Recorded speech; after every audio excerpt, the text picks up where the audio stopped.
gracias a todos, gracias por acompañarnos una vez más. Hoy los convocamos para compartir con ustedes cómo vamos a seguir adelante en las próximas semanas en la ciudad. Pero antes de empezar, quiero agradecer a todos por el gran esfuerzo que hacen. Son tiempos difíciles. Gracias por quedarse en sus casas, por evitar los encuentros sociales, familiares, que son los lugares donde mayor nivel de contagio se ha identificado. Gracias una vez más, en serio. Y también quiero destacar la coordinación, el diálogo con el Gobierno Nacional, con las provincias. Yo no tengo ninguna duda que en este momento tan difícil para todos, la mejor manera de cuidar la salud y el bienestar integral es trabajando de manera coordinada. En la ciudad, todas las decisiones que tomamos son en base a la evidencia. Por eso, como siempre, empiezo por los datos. Si bien recién pasaron solo 7 días de las últimas medidas que tomamos y el impacto se ve a los 12, 14 días, también es cierto que los datos muestran que después de un aumento de casos hasta la semana anterior, esta última semana cambió la tendencia. El aumento se detuvo, la curva se amesetó y se puede percibir una leve baja también. En los últimos 7 días, el promedio diario de contagios bajó de 2.600 a casi 2.400. Y por lo tanto el R, que es la tasa de contagiosidad, volvió a estar por debajo de 1. O sea, bajó de 1.07 a 0.97.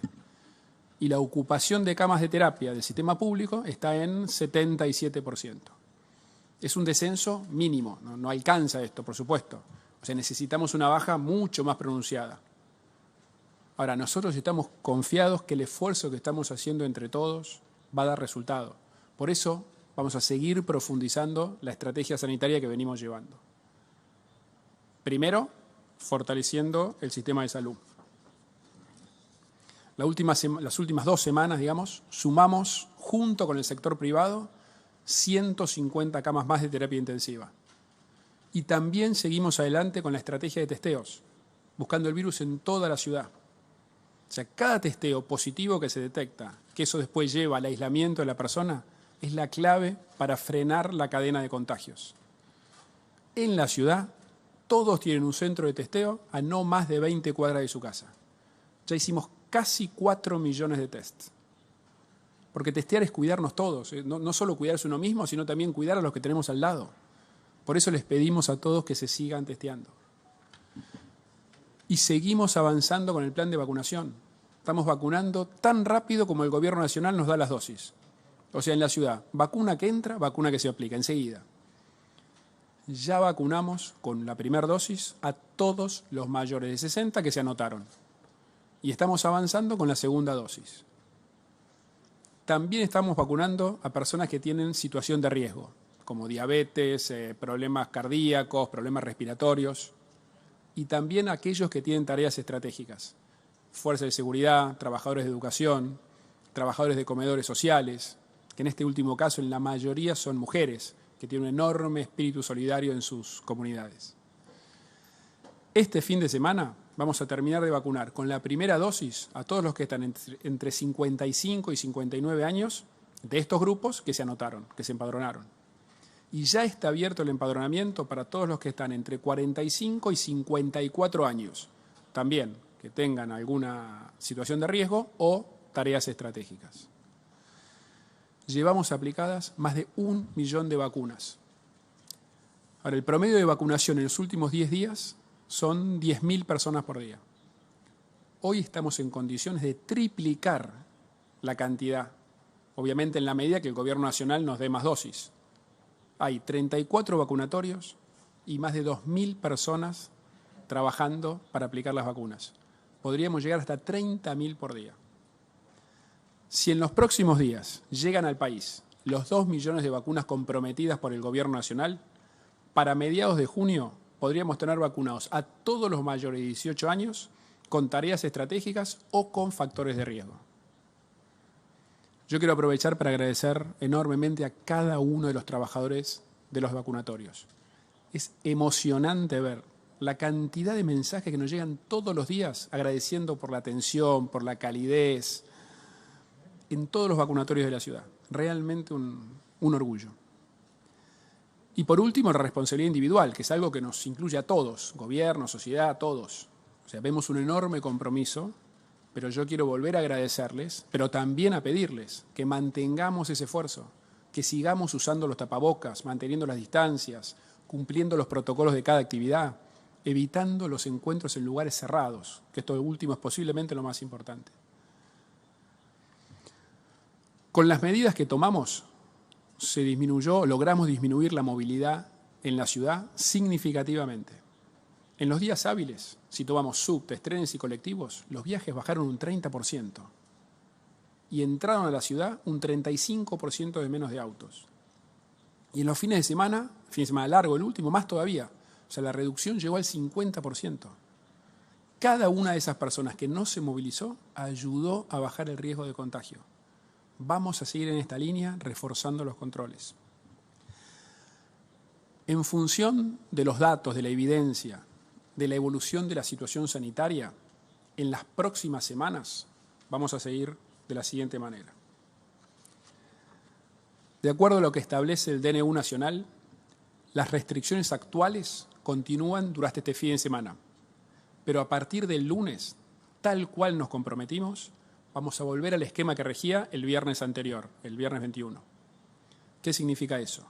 Primero, que la circulación general vuelve a estar restringida de 8 de la noche a 6 de la mañana. Los bares y restaurantes van a volver a atender en espacios al aire libre, con mesas hasta 4 personas o grupos familiares.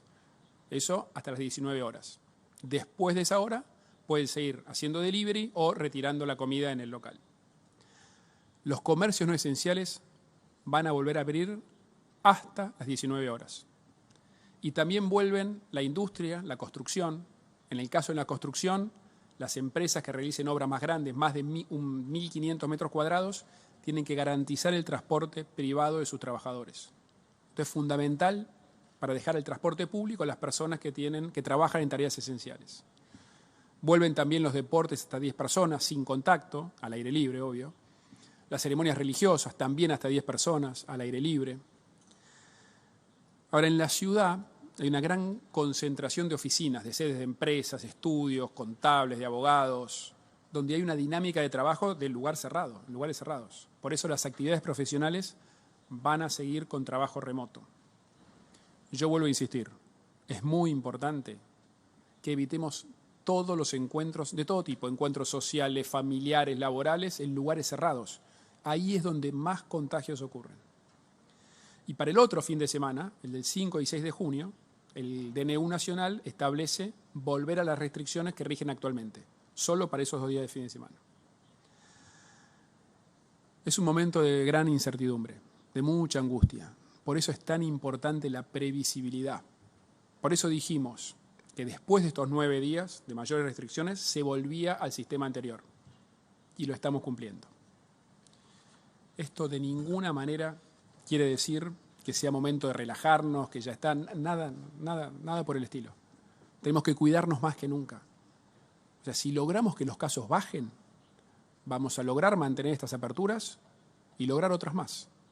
Ahora, si la situación empeora, vamos a tener que volver a tomar medidas más restrictivas. Y también somos conscientes del impacto que esto genera en el trabajo, en la situación económica de miles de personas. Por eso estamos acompañando a sectores golpeados por la pandemia. Por ejemplo, para los gastronómicos, hace poco aprobamos una ley en la legislatura que los exime de ingresos brutos durante 3 meses, mayo, junio y julio, que se suman a las exenciones que tuvieron entre fin del año pasado y principio de este. Para los hoteleros, aprobamos la exención de ABL por 6 meses y también mandamos ya un proyecto a la legislatura para eximir a gimnasios, salones de fiestas y espacios culturales. Y tenemos políticas públicas como el mecenazgo, el llamado impulso cultural, para acompañar al sector de la cultura, que está muy golpeado en la pandemia. Y también con el Banco Ciudad seguimos dando créditos subsidiados para las pymes. Y seguimos hablando con todos, dialogando con cada sector para ver cómo juntos podemos dar más medidas de apoyo. Porque la vuelta al trabajo, la vuelta del comercio, la vuelta de la actividad económica son fundamentales, son el motor de la ciudad. Siempre los vamos a acompañar con todas las herramientas que podamos para que puedan desarrollarse. Y por último, la educación, que para nosotros es máxima prioridad. Hace una semana dijimos, las escuelas iban a ser lo último que iban a cerrar y lo primero en abrir, y lo vamos a cumplir. Después de 3 días de receso, que van a ser recuperados de manera presencial, como debe ser, del 20 al 22 de diciembre, las escuelas vuelven a abrir sus puertas el lunes. Ahora, con los datos que mostré antes, queda claro que es necesario seguir haciendo un esfuerzo para bajar la circulación. Así que nos vamos a organizar así. Los jardines maternales, el preescolar, la educación inicial, la primaria y la especial van a volver a retomar la presencialidad total, todos los días. Son los chicos que más lo necesitan, que más necesitan la sociabilización, el contacto cara a cara, que más difícil se les hace seguir una clase desde la computadora. Para los estudiantes de primero y segundo año de la secundaria van a volver a la bimodalidad, o sea, mitad presencial y mitad virtual, porque ellos también necesitan instancias de presencialidad. Se están adaptando al paso de la primaria a la secundaria, son los años que hay mayor nivel de repitencia y de ahí surge el riesgo después de la deserción. El resto de los alumnos de tercero a quinto, sexto año, según tengan, van a cursar de modo virtual, igual que quienes van a escuelas para adultos, a las terciarias o a los centros de formación. También acá la evidencia nos muestra que los más grandes son quienes tienen mayor autonomía y mayor facilidad para estudiar, para seguir una clase virtual, siempre que eso sea por un periodo corto. Y además también los datos nos dicen que son los que más usan el transporte público. Para que los chicos del secundario tengan mejor conectividad, en sus casas vamos a invertir 1.700 millones en la beca estudiantil, que alcanza casi 50.000 estudiantes del secundario público. Tenemos que seguir comprometiéndonos con cada uno de los cuidados, con cada medida, para que los chicos puedan estar donde tienen que estar, que es en el aula. Los chicos, las familias vienen haciendo un esfuerzo enorme. Dentro de las familias, especialmente las mujeres, que son quienes más tienen a su cargo las tareas de cuidado y de acompañamiento educativo en los chicos. También los docentes, los directivos, hacen un gran esfuerzo. Con ellos estamos avanzando lo más rápido posible en la vacunación. Y gracias a este esfuerzo de todos, la evidencia nos sigue mostrando que el nivel de contagio en las escuelas es más bajo que en el resto de la ciudad.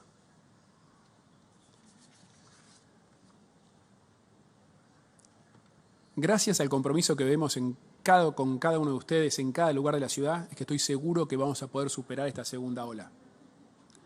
Quiero transmitirles de vuelta un enorme agradecimiento a cada uno de ustedes, cada uno que elige cuidarse, que elige usar el tapabocas, que decide mantener la distancia, que elige encontrarse en un lugar abierto, lo que está eligiendo es cuidar la salud propia y de todos. Lo que está eligiendo es que los chicos puedan seguir en las aulas. Por eso insisto tanto que atravesar la pandemia depende de todos, de cada uno de nosotros. Tenemos que poner todo nuestro esfuerzo en el cuidado.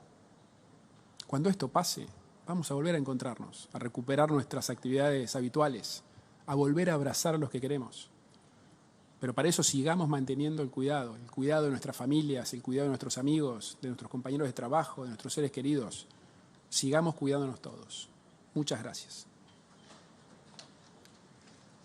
Buenas noches. Guillermo Paniza de Telefe Noticias. 3 preguntas en una. ¿Advierte un nuevo frente de conflicto con el Gobierno Nacional por la presencialidad en las clases? Si es que no fueron consensuadas las medidas, por un lado. ¿Se piensa en adelantar, es una posibilidad, las vacaciones de invierno? Y si además habrá montos fijos, más allá de la exención impositiva, a sectores muy castigados como el gastronómico y el de espectáculo. Gracias.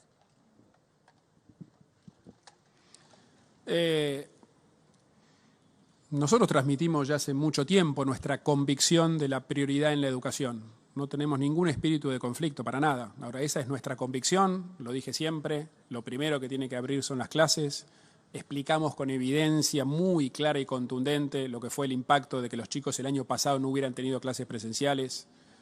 Mostramos los datos también de lo que dije recién en la conferencia, que que en la escuela no hay un mayor nivel de contagio que en el resto de la ciudad, datos que se confirman con las últimas semanas. Por eso no vemos que de ninguna manera esperamos que esto genere un conflicto. Puede haber diferencias de opiniones, diferencias de visiones, así como nosotros le pusimos prioridad a la educación, también le pusimos prioridad a algunas actividades económicas, pero de la misma manera hay algunas restricciones en la ciudad que no hay en el resto del país. Como yo expliqué, o sea, las actividades profesionales, que dado la importancia que tiene la ciudad y la circulación que generan, se hacen en forma remota para que no haya circulación. O sea, entonces, así como en algunos temas tenemos visiones distintas, también hay otros donde tenemos una actitud de mayor control, dada la situación de la ciudad. Respecto a las vacaciones. Sí. Buenas noches, muchas gracias. En primer lugar, quiero saludar a todas las maestras jardineras. Hoy es el Día de los Jardines de Infantes y son uno de los sectores prioritarios y que ayudan mucho a la organización familiar y al desarrollo de todos los chicos y chicas. En segundo lugar, estamos analizando múltiples opciones para poder garantizar la máxima presencialidad posible. Modificar el calendario es una de las herramientas que tenemos a nuestra disposición. La ciudad tiene un calendario de 196 días de clase, muy por encima del mínimo que establece la ley nacional, y eso nos permite garantizar que haya más presencialidad, con lo cual todavía no lo hemos decidido, vamos a ir evaluando en función de los próximos datos, pero sabemos que tenemos por delante el invierno, un protocolo que cuidar, que implica que las aulas estén ventiladas y con sus ventanas abiertas, así que vamos a ir analizando la evolución de los datos sanitarios y epidemiológicos y tomando las decisiones paso a paso. Y en el caso, tu tercera pregunta, nosotros creemos que mejor que montos fijos, o sea, igual para todos, la exención de ingresos brutos da una mayor exención a aquellas de comercios más grandes que generalmente tienen mayor cantidad de empleados. Entonces creo que es mejor hacerlo por ingresos brutos porque es más proporcional, más justo. Acá, Diego de Marco de Tele9 Central. Larreta, usted dijo que hace falta un descenso mayor de casos, también dijo que había que reducir la circulación.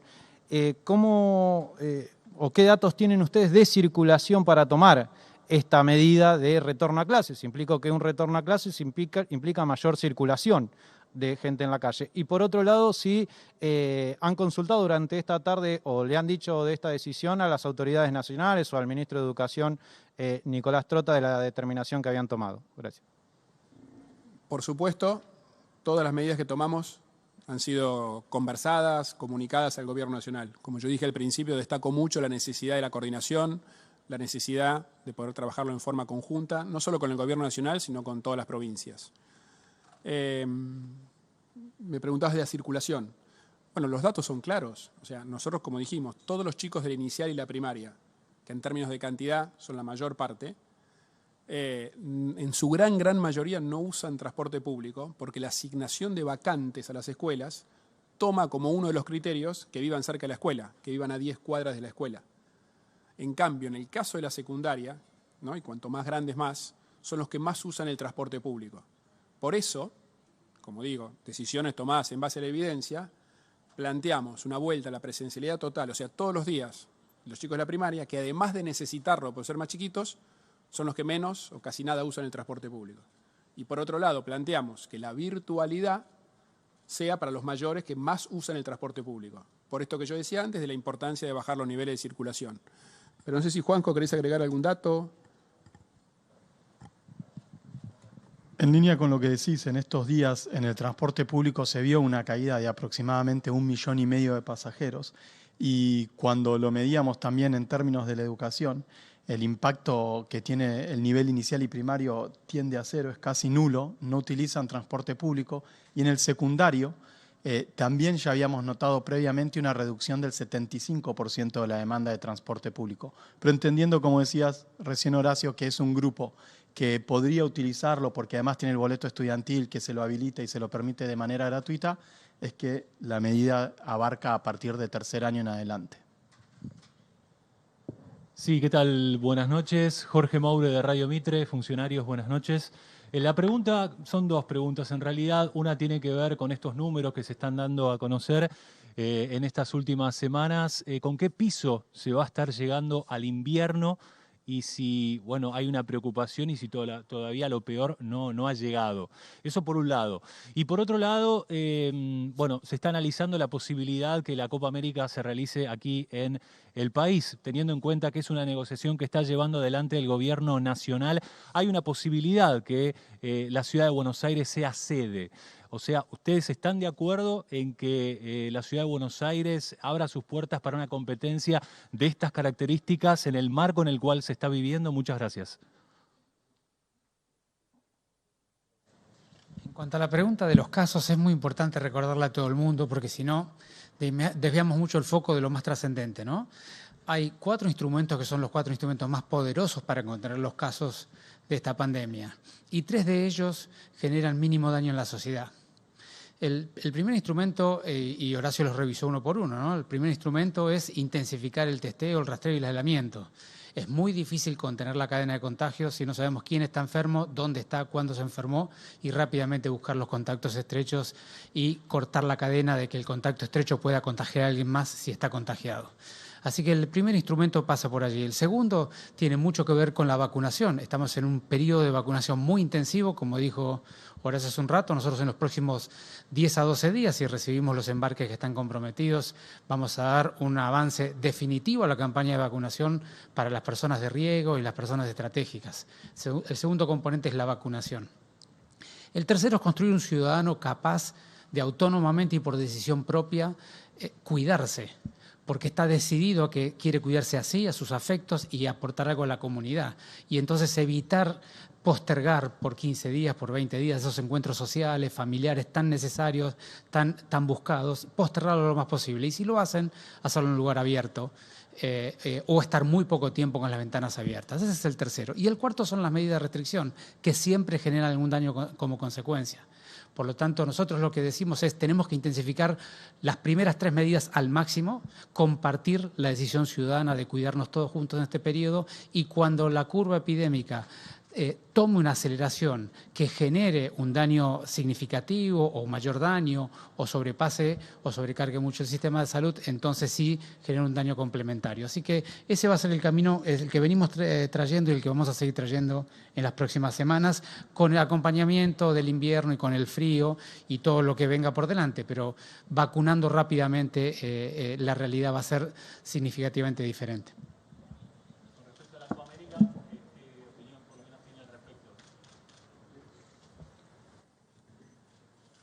A ver, las ligas deportivas nacionales es un análisis que lleva adelante el Gobierno Nacional conjuntamente con la autoridad sanitaria. Es una definición que está estudiando el Gobierno Nacional. Cuando se nos plantea a nosotros, con nuestra autoridad sanitaria lo analizaríamos. Hay que esperar cuáles son las medidas que tome el Gobierno Nacional y a partir de ahí ver cuál es la decisión. Gracias.